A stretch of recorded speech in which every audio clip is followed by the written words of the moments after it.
So that's why we're saying that today, when you go global, chances are the resources, particularly here in Palestine, in the US, we take for granted that we can get what we need. And we can build completely vertically integrated clusters or vertically integrated businesses, where our sales and marketing and our business development and our channel are all within our close networks. Palestine, you're not going to have that. And today, business is all about the speed at which you move, and so how you access resources that are not here in your backyard is really important. That's why networks are critical, because networks are going to be the thing to connect you to them. And that's why programs like the DIAT are so important, is because they're here to basically help you build, leverage, and maintain those networks. That's why we're here, because we want to build those. You also have to realize that the talent is mobile. It's not going to stay here just because they like you. Talent is going to go to where the opportunity exists. And people want to be fulfilled in one way. They want to be challenged and they want to be fulfilled. And so you have to have a reason for being able to grab them. When I worked in our family business years ago, and I mentioned this in the Sadara launch, is that as long as I knew who our customers were and our suppliers were, it was a very linear type of business. We could just operate. I talked to my suppliers one day and say, I need more input, and then I would go to my customers and I'd say, here's product, and that was fine. The businesses that we're all in together do not behave that way. We require a very complex set of relationships. We have to have them. We need intellectual property attorneys because they have to help us protect what we've developed so that we have longevity. We need government to be setting good policies that don't get in our way, and particularly in the US, tax us in a way that makes it inappropriate for us to make money the way we need to. We need people with ideas, lots of ideas turning around. It's not enough to have one good idea, you have to have lots of ideas. There's a gentleman, a professor at Oxford University, Matt Ridley, who wrote a great book that's out right now called The Rational Optimist. You don't necessarily have to read it. For those of you who've ever heard of the TED conference, you can actually look at TED and then Matt Ridley and you'll see his talk. But his talk is all about, he says, innovation is all about ideas having sex. And I know it's kind of a catchy phrase, but it's all about lots of ideas. And so it's not only about you as an entrepreneur having an individual idea, developing it, but constantly being challenged and listening to other ideas and saying, oh wow, if I brought that idea into my business, I can improve it, or I can take it, I can convert it and use it in new markets or new ways. So constantly be open to it. And then of course there's a lot of these other inputs that are important. Cross-pollination. Absolutely. We call it cross-pollination. And in the rainforest analogy that I use, that pollination is what keeps the rainforest alive. I mean, you have to have that. We've seen a lot of one-product companies. In fact, that's actually one of the dangers of coming to a VCs. If a product's phenomenal, we can see it, but it's scary to think about just one-product companies. We'll focus on one product at a time, but we like to see things where we can actually build a business out of that. It's not also enough just to have a product and push it out to the market. There's what is called open innovation, which is large corporations. The reason Cisco is supporting this program isn't because they just want to be nice. The reason they're supporting it, the reason a lot of these big corporations are supporting these kinds of programs, they want to get close to this innovation. This innovation helps them grow their businesses. They want these people to be integrating their technologies. The reason Nick Heller from Google was here is we had dinner with him, is he says, I'm looking for technologies. We're buying one technology a week. We want to be buying these technologies. That's how we sustain our business. So, as a VC, we're beginning now more to think about when we invest in a company about what's the exit, who are we going to sell to? And almost engineer it from the time we buy it. Partnerships and alliances are very, very important. We'll talk about how to identify potential partners. They're not necessarily bad. It's just both the timing and about how you qualify the partner. But the partner can give you credibility. They can often help you test the product and improve upon it. They can actually help you quickly enter a market. So there's a lot of very positive things. And we think that that's the way most products are going to grow now, is through some kinds of partnerships and alliances, rather than you just single-handedly determining going out there. But the bottom thing is so important. That's why I have that picture of the tiger chasing the hen, or the rooster, is because speed is now the metric by which innovative companies are judged. And it happens so quickly that you have to access talent, resources, people very, very quickly. So we can't overemphasize the importance of these networks. They're absolutely critical. We won't spend much time on this. This is one I do, but this whole process of commercializing your idea is pretty complex. There's a lot of pieces that go in. Because our fund focuses a lot, or works a lot with universities. This happens to have a university, but one actually each of those black lines at the top are different kind of input type of groups. And then it just shows how all the ideas and the people and all that stuff comes together and goes to the market. But that's not really as relevant for you guys. So the first question is how do you assess your opportunity, its potential to go global, and whether it's a product that's relevant to the market? If you look at there's criteria, and there's probably more criteria up there than you probably realize. There's a lot of things to think about when doing it. That's why we have the picture of the iceberg. It kind of looks simple, above the water, but there's so much down there that you have to think about before you can really take your product global, or think about marketing your product.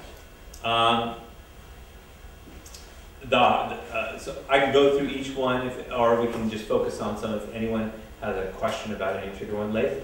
Fatal flaw. The fatal flaw issue. We're actually going to talk about that in one of the next slides. But fatal flaw is where you have what it sounds like. It's like, there's one thing in your business that can kind of kill you. Is there something that you're not seeing that can be just like that one thing that just gets rid of you right away, and how do you kind of identify it? Because it may have worked in this market, it may have been fine in the market, but when you go bigger. So, for instance, an example, one fatal flaw that we've seen in companies is they've got this great technology and it's just very, very exciting, but what they don't realize is that in order for them to actually manufacture this, they have to license some other technology from somebody that they're actually infringing on someone else's, or part of the process is going to infringe on someone else's patent. And they get out there and they go, oops, we didn't know that. And so there's different things. So this is kind of where the tough love comes in. And this is not to be kind of a nice, this is how you market and this is how you do things. This is really to kind of give you a reality check on whether you are capable of going global. If this product has global potential, you have to solve a significant problem. And someone has to be able to pay a premium for it, or what they're currently doing. Particularly if you're expecting someone to change behavior for what they're doing. If they're currently buying from someone, you have to give them a reason to change behavior. And it's not always lower price that doesn't motivate people. If people have relationships or comfort with buying a particular product, just because, for instance, Apple's the perfect thing. People are not going to buy a Droid or a Motorola tablet just because it may be less expensive. And it may be a superior product.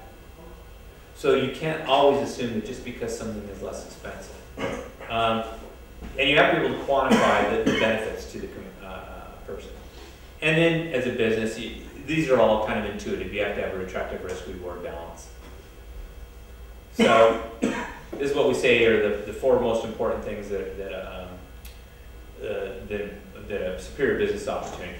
That won't necessarily apply here in Palestine. This is the course we do like at Harvard and other places, that people are looking at be very, very big. We have to have a billion-dollar market, or these big markets. We see, in the U.S. government, we're identifying 4 areas of entrepreneurship. One of them is high-impact entrepreneurship, which is a lot of what we're working in. These companies that have the ability to create a lot of value. But there's also traditional entrepreneurship, just people starting restaurants or service-type businesses, consulting.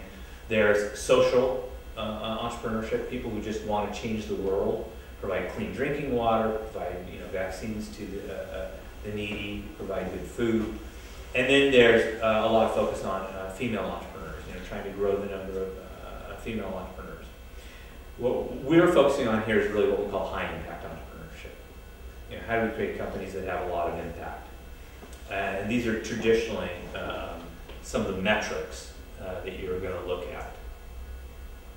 So you build a product, and a lot of people bring to us products all the time.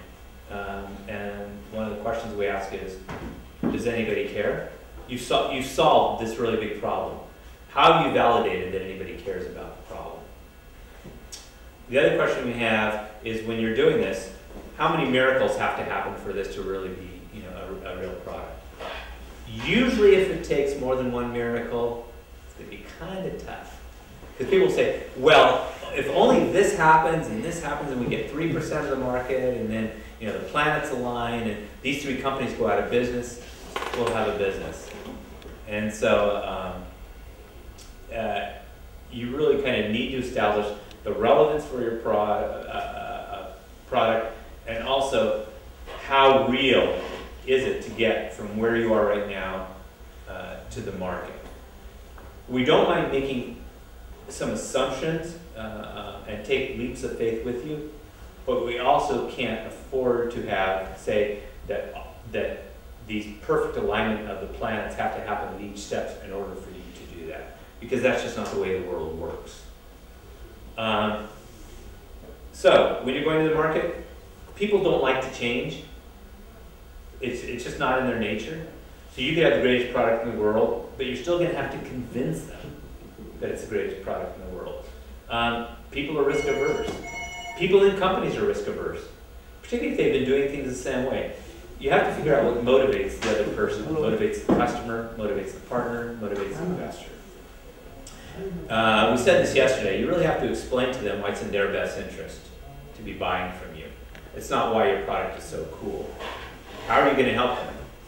And the best way to think of it is, if you're sitting with particularly someone who's an employee in another company, and you're trying to convince them of this, think about when you leave the office and they have to go to their boss and explain to it why they want to buy your product. Have you given them the proper ammunition for them to then defend the position? They can't just say, this is really cool, because their boss is going to say, so? You have to say, this is going to increase our efficiency by 50%. This is going to increase a bottom line profitability by 30%. And it's going to pay for itself within 6 months. And so you really need to do that. That's why sometimes it's good to prove your markets or prove your relevance in a local market. Show that it actually works. Yesterday at the Bedanga conversation, we talked about what we call reverse innovation, which is a very powerful business, where you find things that have already worked well in other markets, business models, products, and what you do is you bring them here and you make them relevant for the local market. And that's also a very powerful model. So it's not about just taking innovation here, pushing out to the market, but there may be opportunities for you to find things that work elsewhere and to bring them here and make them locally relevant and provide a lot of value. This is when we're talking about partnering. The second one is really about, people ask us this all the time, that someone wants an exclusive arrangement. They want a 2-year exclusive license with us, and they want to do this exclusively. And people say, is that bad or good? It's on a case-by-case basis, but it's normally not advised, particularly for really early-stage companies, because it locks you into a relationship. And it's like a marriage. It would be the equivalent of marrying someone on the first date, before you've really gotten to know them. That would normally not be advised. You want to date before you get married. And the reason for that is, if you lock into a partner too early, you've, one, limited your exit, because now other people, chances are, will not work with you because they will see it as competitive. 2, you've also normally capped the amount of money you can sell your company for, because if that partner knows that they've got you locked in, they don't have to offer you as much, because it doesn't become globally competitive. Yeah.